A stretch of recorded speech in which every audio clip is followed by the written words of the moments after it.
We've been waiting all week for Sunday Night Football, Kansas City Chiefs, and it's just around the corner. We've talked about it already.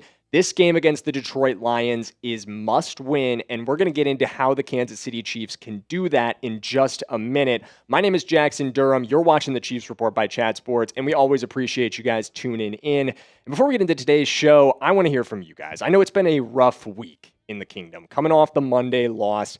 I know feelings are kind of down right now, but if you still believe, if you're there with me, if you're hyped for Sunday's game for the Chiefs to get back to 500, I want you to get down there and swipe right on the comments for me and hype today's video. It's a new metric on YouTube, helps push this video out to more Chiefs fans across YouTube, across the world, so we can get more members of the kingdom, more real ones in our community. It massively helps the show. So we really appreciate if you guys are really hyped for this week's game against the Detroit Lions. If you want to support the show, get down there, swipe right on those comments, and hype the video. If you're watching on your computer, pull your phone out and do it real quick. Takes 5 seconds and really helps us out. We massively appreciate it. But let's get into the Chiefs injury report for this week 6 game against the Lions. And overall, coming into this show, I was really excited to tell you guys about how healthy Kansas City was. And about an hour ago, I get a very unfortunate push notification. Xavier Worthy is back on the injury report, guys. Xavier Worthy watch continues once again. I thought we were through with this, with him being a full participant on Wednesday. Yes, he had the ankle injury come up on Monday, but that full participant status for me said we were good to go. But here we are again on Thursday. He did not play at all, and just moving in the wrong direction here. We don't exactly know what kept Worthy off the field during Thursday's practice other than the swollen ankle. I'm really hoping it's just a rest day and that he's still scheduled to be a full participant on Sunday, but we're going to get that game status with the Friday injury report. So I'm going to have a short for you guys on that one. Make sure you are subscribed with your notifications on so you don't miss that. But let's get into the Lions end of this injury report. Let's talk about what's going on for them. Because unlike us, even coming out of Wednesday, they're pretty banged up. There are a lot of injuries on this team. Terrion Arnold absolutely will not play in this game. He's dealing with shoulder surgery. Taylor Decker is a very significant one to watch as well. We got a whole list of significant injuries here. We've got Kerby Joseph, one of their biggest and best safeties. He led the NFL in interceptions, I believe, last year with 7, and he is out with a knee, or questionable with a knee injury. Brian Branch, their other starting safety, is also questionable with a knee injury. So a lot of injuries to deal with in the secondary for them right now when you factor in Terrion Arnold. Kalif Raymond is on the injury report with a shoulder injury. He did not participate yesterday. He was back to limited status today.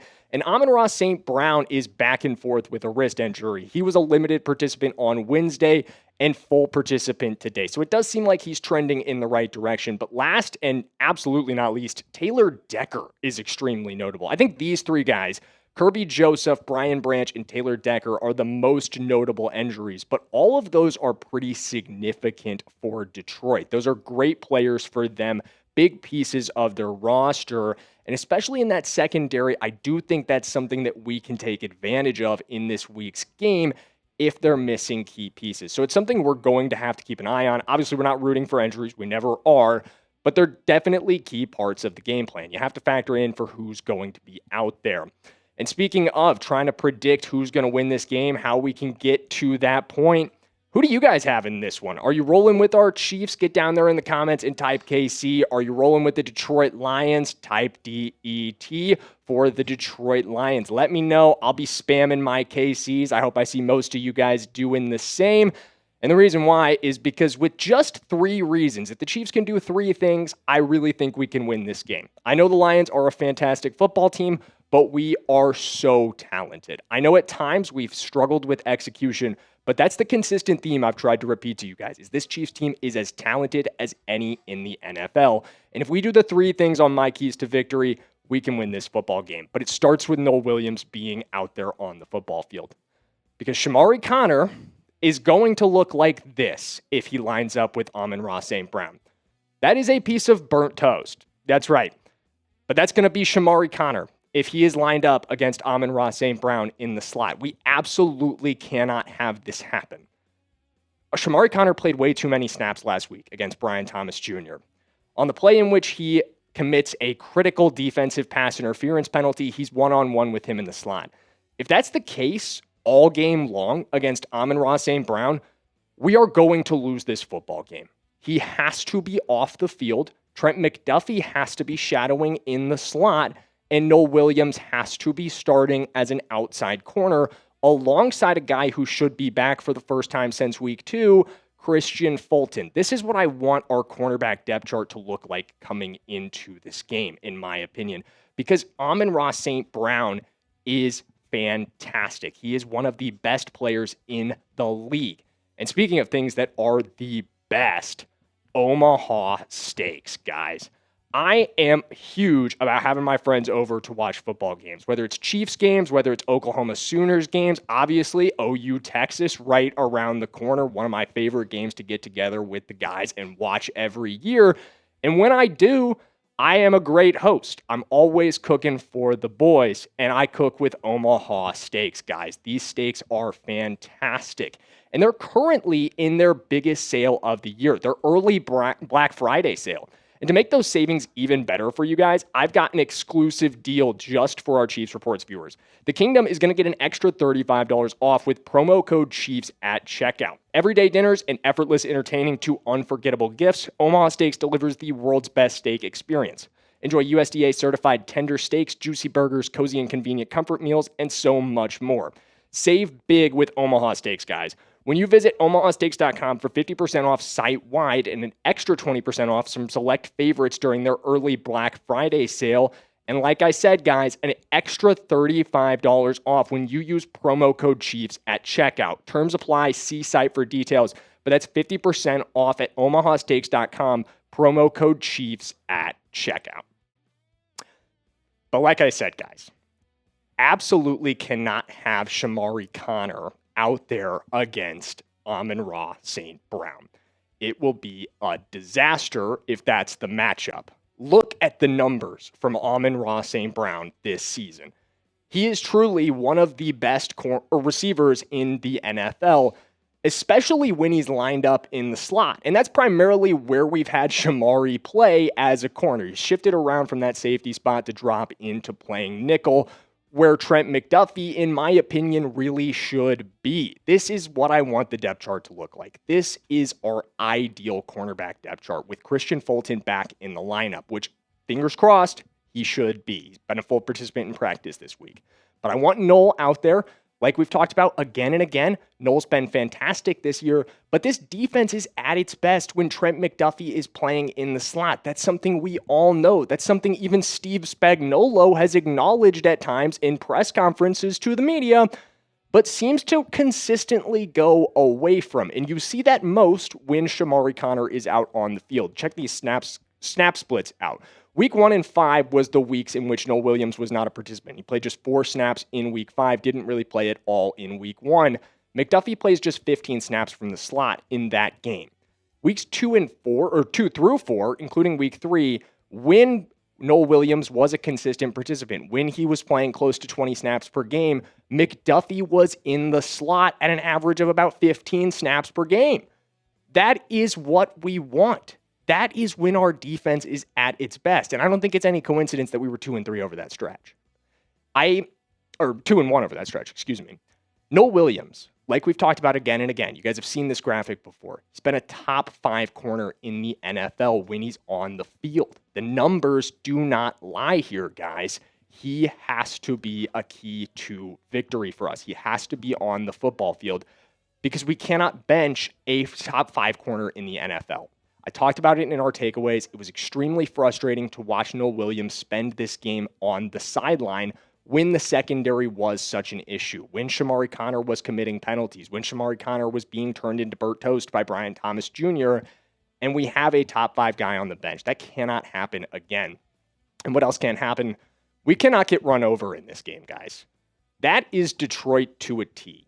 They're going to come out and try to punch you in the mouth with their run game. It's what they do best. They know that. It's their bread and butter in a lot of ways. Their modus operandi. But if you can limit it, if you can take away the run game from them, which the Green Bay Packers, in the only game Detroit lost this year, did extremely effectively.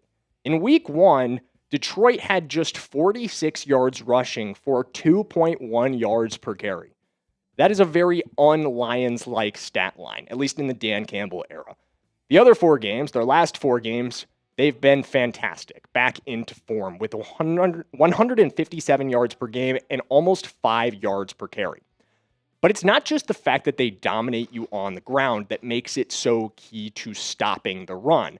The run opens everything for Detroit, more so than other teams. You could kind of say this cliche about every NFL offense to a degree, but Detroit is a little special. Jared Goff is a quarterback who requires play action to have serious success. He's been that way since he arrived in the NFL, all the way back to his time with the Los Angeles Rams. His 32.7% play action rate this season is the second highest among full-time starters. I'm not 100% sure, but I bet you if you went over the last 5 years, he's probably number 1 in play action snaps over that stretch as well. And he's probably not far from first in effectiveness on these plays as well. He's fantastic in this department, guys. He completes close to 75% of his passes for 478 yards, clipping 10 yards per attempt, 5 touchdowns to 1 interception. If they get the run game going, they've got Jared Goff going on the play action pass with deep shots to Jameson Williams, with deep shots to Amon-Ra St. Brown, Kalif, Raymond. All these guys in that offense will start to flow once they get the run game going. It is so key that you get ahead of it, that you stack the box, and that you make them beat you without play action, because that's where Jared Goff really struggles. When he can't manipulate linebackers with that play action run threat, he struggles. He's just not the same quarterback anymore. But we are going to really struggle if Aidan Hutchinson wrecks this football game.